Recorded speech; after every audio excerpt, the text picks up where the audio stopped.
If I were to kind of simplify, it looks like the book is set up in two parts, one looking inward and one looking outward, and then a conclusion, then the conclusion being that the journey never ends. Tell us about the first part, because you begin the book with a very provocative idea that the leader is not the smartest person in the room. How can anyone ever say that they're always the smartest person in the room? It's just impossible. One of the biggest, I think, challenges for a CEO, for a leader, wherever that might be, is that pressure that they feel to be the person that has all the answers, to know exactly what needs to be said, done, or thought at any given point in time.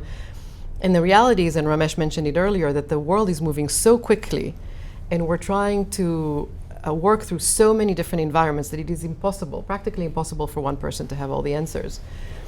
And I think, therefore, that actually leaders should think about this chapter as a liberating chapter.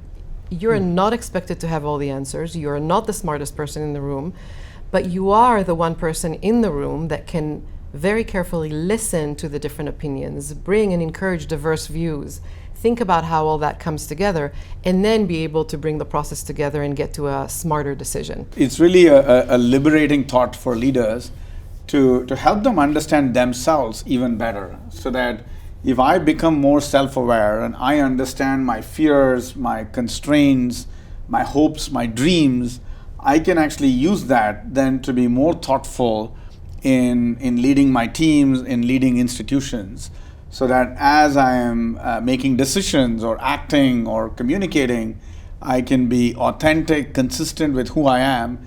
And all our research shows us that that's a much more effective way of being a leader in the world, when what I'm saying and doing in the world is consistent with who I am and my own fears, hopes, and dreams. One addition to that, and just tying it back to my earlier comment around human-centric leadership, this is in essence what chapter 1 to 6, or part 1 as we call it, it starts with yourself, is really all about.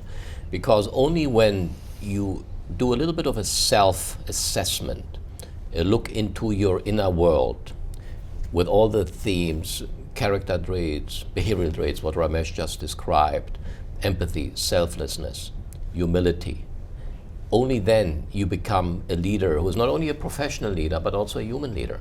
And we think, and we have seen it in practice as well as in the research we did, that those are the much more recognized, much more inspiring and appreciated leaders, and they will sustain. They have the ability to bring their organization and their teams behind them.